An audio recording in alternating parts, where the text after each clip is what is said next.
Beautiful. Welcome to another episode of Rich in Relationship. And today we're going to focus on the family side of divorce. We're talking about dissolving the family enterprise, or the 5 isms of divorce and finance. And we're talking to Glen Crawford, who is a certified divorce financial analyst. How are you, Glen? Rich, well, today I'm growing, I'm grateful, and I'm good looking. I'm going with that no matter what anybody says. I love it. Growing, grateful, and good looking. Yeah, I could use some of that. And so how's the weather over there? You're on the West Coast. Yes, I'm in the city of Angels, and it's been raining for several days out here, although today the sun Thank has come God. out. Yes, so Rain is good in LA. absolutely it is. We need the water badly, but today the sun is shining beautifully. Today it's kind of cloudy How over here about in New York on the East Coast, so we're having the whole United States experience. The question I ask everybody on the front end of this show is, Glen, how did your heart lead you to do the work that you do as a certified divorce financial analyst? That's a good question. That's easy for me to answer.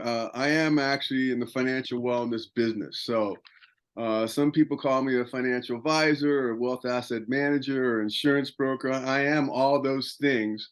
But my business changed a few years ago when I decided to be my authentic self. And what that is I'm a coach. I played sports my whole life, played college level sports, coached hundreds of youth teams, had 70 direct reports in a big business that I had before I got into the wellness industry. And so many people say they know the answers and the people don't know who to believe. So I decided to approach it like a coach, which meant that I had one intention, that's to help people to a better outcome.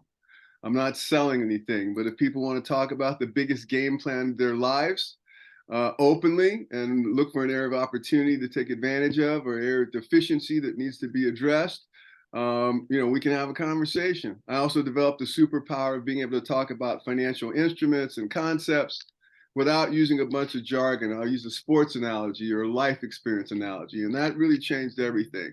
I went through divorce, Rich, after 24 years of marriage. No one gets married thinking they're going to get divorced.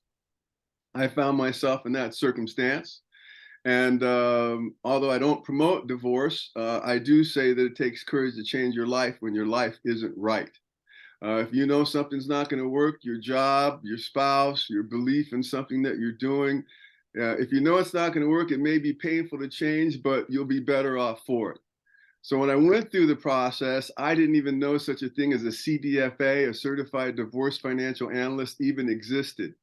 I went through the process like a lot of folks with an attorney. I believe the divorce market is largely broken. It's combative, it's confusing, and it's costly. And attorneys can advise people on their legal entitlement and when it comes to marital asset division, but they don't, first, they're not trained to value all assets properly. All assets aren't worth simply the number that's on a sheet of paper. They're also not trained to take into account the taxes, the risk, the ability to generate income, and the ability for liquidity. So they can't advise people on the impact on their lives if they divide assets in a given way. So I turned lemons into lemonade by becoming a CDFA. I think there's only 6,000 of us in the country, and we make a marked difference in the experience of people going through divorce, saving money on legal fees, understanding how, why, and the impact of dividing assets, and moreover, understanding, how they make sense of it in their new normal.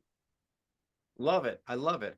And you said a lot there. One thing I really keyed on was that you help people to understand finance in the game of their life, and I think that we all, what I loved about that is, number one, I think that as human beings, we often lose sight of the fact that our existence within a monetary system, in fact, is made up. It's a game. All right? And what I mean by that is, money has no actual value. There's nothing backing it up except, what we believe the value of the government is, or the value of whatever the currency is. What's really interesting about cryptocurrency is it has absolutely nothing backing it up except what people think it's worth. not even a government, except that the integrity of the currency, that people don't think the value is going to change by introducing more. But even that seems to be a false premise. But the point being that we're playing this game, and it also influences whether we're going to eat. This game influences our survival, but it doesn't just influence our survival. It influences what schools our kids are going to go to. And when people get divorced, they forget about how important the money is. They get so emotional, which is why guys like me have work, that they lose focus on the money and what's really important. They start spending money to win in the game of divorce, and they start losing in the game of life. And I'd love to know what your experience is with that. What are the, when you're dissolving the family enterprise or the family business? You said to me earlier before we started the call, there are 5 isms that are involved in that. I'd love to know, what are some of the isms that get in the way of people seeing big picture in the game of life? What I really want is to be funding my kids' college, not my lawyer's kids' college, for example. Well, you hit the key right there. I mean, many people are making a huge mistake by racking up large attorney fees, paying them for things that they weren't trained to do. And many of them will be the first to tell you that they were not. And you also hit on something else very, very important. I believe that there's really 4 pillars of divorce that need to be addressed: the financial piece, the legal piece, the emotional piece, and if you own a home, particularly in California, the real estate piece. And none of them can be ignored. I had the privilege of working with a actually licensed marriage and family therapist when I went through my divorce, and it was immeasurably good for me. The more settled you are, the more calm you're able to communicate, yourself as you go through this process, the more educated you are, the better you take care of yourself, because it's like going through a war. So my best advice to anybody out here, the finances, the legal, or any of it, is to take care of yourself and work with someone like you, Rich, because it is absolutely paramount. I'm as tough as they come, but even though it was 5 years before I made up my mind to do something about it, and mustered up that courage, it hurt like a son of a gun. So here are my 5 isms. I'm a son of an Army colonel. My dad said, "Son, there's very few universal truths, but there's a lot of general truths." So here are 5 generalisms that I came up that people, I believe, should know about when they go through divorce. Some may seem as plain as the nose on your face, but people still need to hear them. Number 1, and by the way, any question that comes up during the course or process of divorce will fall into one of these 5 areas. I haven't found one who doesn't yet. Number 1, you are a partner in the marital enterprise, the marital corporation. You are entitled to half of what you acquired during the course of your marriage. You're responsible for half of what you incurred during the course of your marriage. You're an absolute general participating partner in the family enterprise, and all you're doing is negotiating a deal, a settlement, just as if you had a business. If I had a business and I was dissolving the business with my partners, I'd want to know how much is in accounts receivable, how much is in accounts payable, how much work process, how much is in inventory, what is our intellectual property, what's our building worth. I'd want to know all those things before I made a deal. And you're simply negotiating a deal. Now, it can vary a little bit between states. Some states are community property states. Some states are equitable division states. But what the courts are still looking for is an equitable resolution to the dissolution of the family corporation. And guess what? When you get through this process, and I mentioned I'm a coach, so I throw in a lot of coachisms when I advise people. Number 1, this too shall pass. Better days are ahead. If you live even one more week, you shouldn't live in misery. It takes courage to change your life. Spring has followed winter like it has for the last 10,000 years, so too shall this time in your life. There was a bright light in you before you got married. It's still there. All you got to do is dust it off and find it. So guess what? When you get through this process and you negotiate a deal, by the way, there's a 95% chance you will negotiate a deal without a judge deciding it. Only about 5% of cases are decided by judges. I think it's even When you less. get, I think it might be 3% now. That it's like, yeah, yeah, and it's important for you to know that, folks, because a lot of times when you talk about going into litigation, you have an idea that you're going to appear before a judge and that they're going to make that call. But more than 95% of those cases are actually settled out of court by the two attorneys, which is a good thing, by the way. You don't want somebody else telling you how to live. absolutely. Either the two attorneys or you and your spouse. And that'll be one of my next isms that comes up. But when you get through this, when you negotiate this deal, guess what? You're going to be the president, the CEO, and the trustee of the Bank of YOU.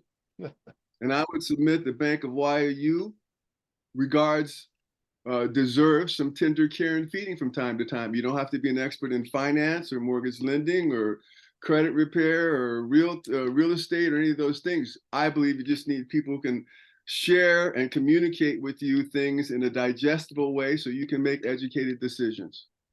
Number one, you're a 50% partner, both for assets and liabilities.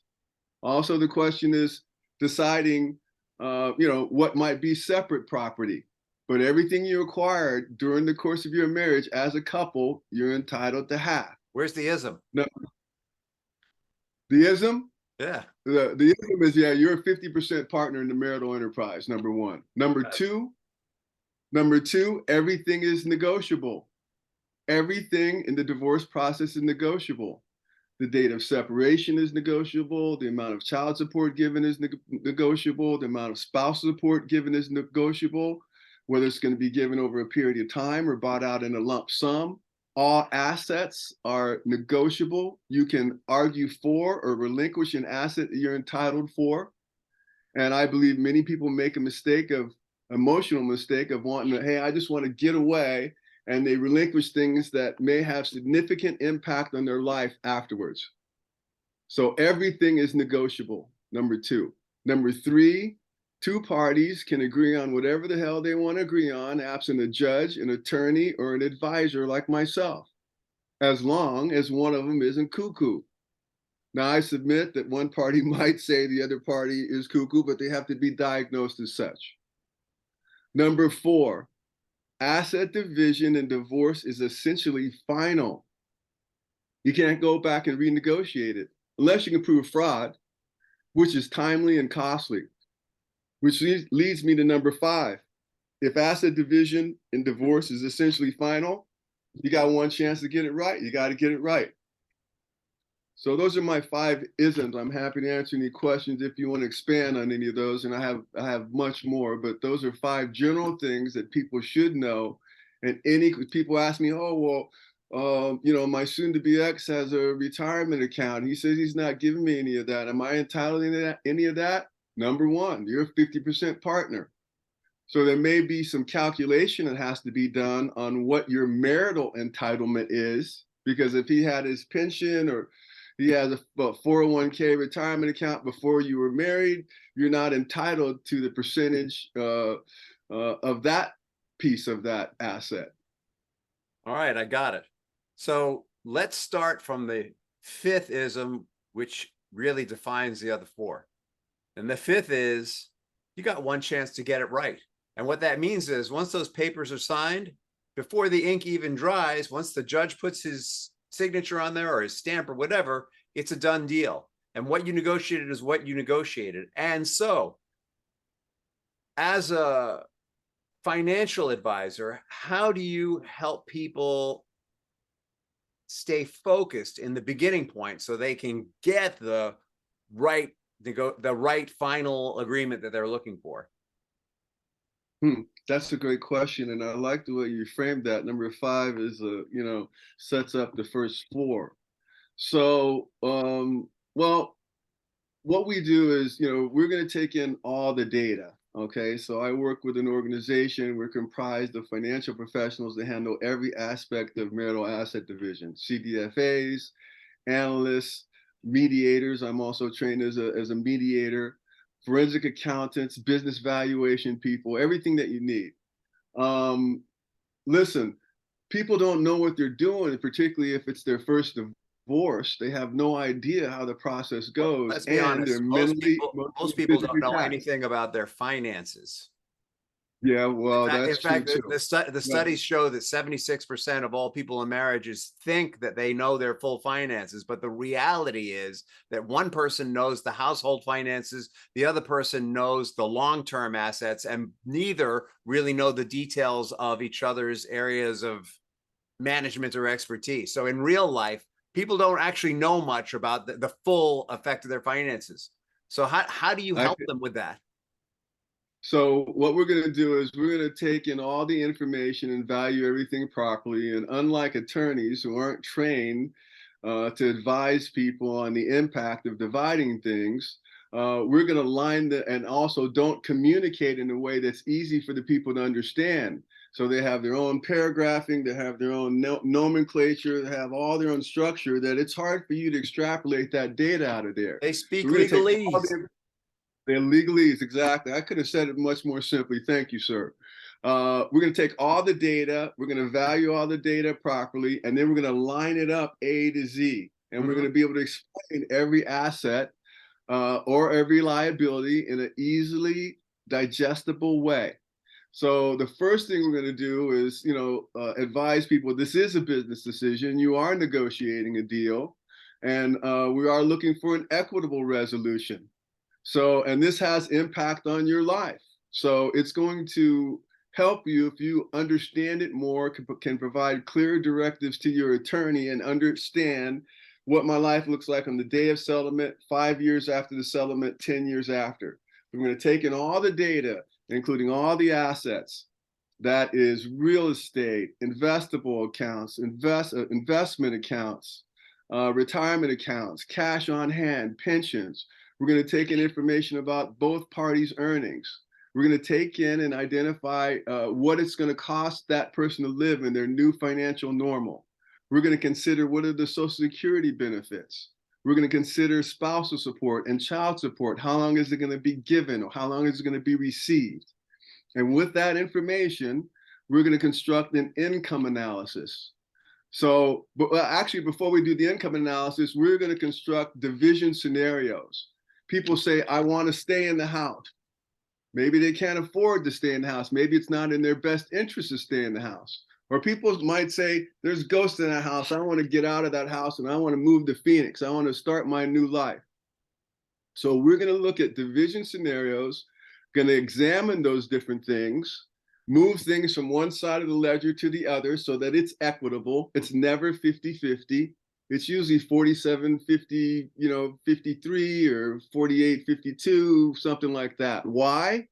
Because the party who may be getting the less percentage understands how they're going to make sense of it in their new financial normal after we calculate the income analysis. By the way, one key thing that people miss a lot, if we have to divide accounts, retirement accounts, you have to use something called nomenclature quadro, a qualified domestic relations order. Some people decide to equalize things. We're going to move retirement accounts or pieces of them from one side, to the other. They agree to it, but they have not produced a quadro, which is an order written to the plan administrator of that retirement account that allows them to carve out money to the person who didn't earn it in the plan. So they make an agreement. They haven't, submitted the quadro to the plan administrator for pre-approval. And then 3 months, 6 months, 3 years, they're trying to make that division. I submit that they should have it done before they sign the judgment. They should have the quadro going and know that the plan administrator will accept it, will carve out those funds so they know they can get their money. They're not waiting on it. Got it. So there's a lot. It's not simple. Basically, I'm gonna hold your hand. Take my hand. I'm gonna hold you through the whole, take you through the whole process. What if you have two people who are getting divorced and one person's been the primary wage earner, we're going to call them, and the other person's been managing the household, and the person who's managing the household just they maybe they understand that everything's negotiable, maybe they understand that they were a partner, but they just don't feel like they're entitled to 50% of the marital assets. How do you work with someone who's having that feeling, particularly if it's going to hurt their time with the children for them to hold that point of view? That's another excellent question. Well, one of the things that I want to do is help people not make emotional decisions that are going to have negative impact on their lives. I'm not trying to get them to fight for every single dime, but I am asking. In fact, we don't want them to do that because we don't want to spend more money arguing for something than what it's worth paying attorneys or advisors. So, I try and, hey, let's take it's okay. Listen, it's okay if you decide to do that, as long as you know. And right now, you don't really know. You're not coming from a position of being educated, of being informed. I would say that the chief executive officer of the home enterprise is just as important as the person who went out and ran the business, or was a high-powered attorney, or was a big-time realtor. Just as important. In fact, that work allows the other person to succeed in what they're trying to do in their endeavors. So it's fine if you do that, but I just say, in all things, when it comes to making decisions about your divorce, make an informed decision, and make a decision where you understand the impact on your life. Don't make an emotional decision. Yeah, it sounds like there's first a lot to understand about your actual financial situation. Second, a lot to understand about your contribution to that, whatever it may be. And it sounds like the third part is having real clarity about where you want to go at the end of the journey. The end of the journey Absolutely. really being the beginning of your new life. Yeah. Getting your mojo back. If you aim at nothing, you'll hit it with amazing accuracy. If it, And you that's know, true. I've had if that you don't know, experience. if you don't know where you're going, Rich, any road can lead you there. And so, look, I would say most men are mama's boys. You're gonna tell, my dad was a colonel in the army. My mom ran the house. Okay, so how is that any less important when it comes to the marital enterprise than my dad, who was the colonel, who walked out the door? So Makes I just perfect think sense. it's yeah, I just think it's just real important just to come from a position of being informed, and I can't stress enough again about the importance of working with someone to help on the emotional aspect. Self-care is the biggest thing in all of this. Yeah, something we emphasize with all of our clients. A lot of times what we come up against with our clients is they don't have time to take care of themselves because they've got kids. They don't have time to take care of themselves because they need to show up at work. And I'm with you 100%. If you don't take the time to charge your own battery 100%, you can't show up for the kids 100%. You can't show up for work 100%. You can't show up. If you're not showing up for yourself 100%, you can't show up anywhere else 100%. So it may sound selfish, but it's actually the most generous thing you can do for your family, for your work, for your community, is to make sure that you are in prime operating condition. If you own a car, would you drive around on 4 flat tires? Heck, well, you might. Maybe that's part of the problem. But you don't want to. If when you drive a car, you want to make sure that it's fully functional. You want to make sure that it's getting the best mileage possible. You want to make sure that the risk of driving that car is minimal. And it's the same with ourselves. Hey, I this has been really awesome. And I think that you have so much to offer people. How can people find you, Glenn? Thank you so much. I really enjoyed our time, and we can talk, a lot more on many subjects. I really enjoy you, Rich. But I'm Glen Crawford, G-double-N Glenn. I am here in Southern California, but I practice all over the country. I'm not restricted, by states, by working as a CDFA or an advisor. Or as a I can coach, be reached. Yeah, and yes, financial health coach. I actually go by Coach Glenn, the Crawford coach approach, and I'm a fiscal fitness coach. Yeah. But they can reach me at Glenn, Glenn, at strategicdivorceplanning.com. That's a long email, and my phone number is 818-486-5053. I'm on Instagram, I'm on Facebook, I'm on LinkedIn, I'm on YouTube. under the Crawford coach approach. That's not always about divorce or always about finance. I've been the coach, the captain, and the leader since the playground. So I like to share some things that I hope will help people that I've learned having been around the sun 67 times. Well, and the fact is that just like we need to take care of our bodies by eating right and exercising and getting enough sleep, and take care of our minds by challenging it and reading things, and take care of our spirits by, being connected and having practices in our life that help us stay connected to whatever the greater good is for us, the wider community. Just like we need those things in our life, our family, in order to function properly, needs to have a vision and a goal and an understanding of how money influences that. And as we mentioned earlier, so few people, or so many people, don't have the full picture of how their finances work when they're going into divorce. The one goal certainly is to understand your finances and continue to understand them. And it's people like Glen Crawford who are going to help you to understand, hey, why don't I have more money coming in than I have going out? And once I have more money coming in than I have going out, what can I do with it to have financial freedom in my future, to make sure that my kids have the opportunity to go to the best college possible, or whatever their dream is? Without educated financial advisors who understand how to increase our wealth, how to manage our wealth, or just simply to teach us how to make sure that, just like our bodies, we're not burning it faster than we're bringing it in. Well, like with our bodies, we want to burn it faster than we bring it in, but with our finances, we don't. Without people like Glen, we're a lot less likely to be successful.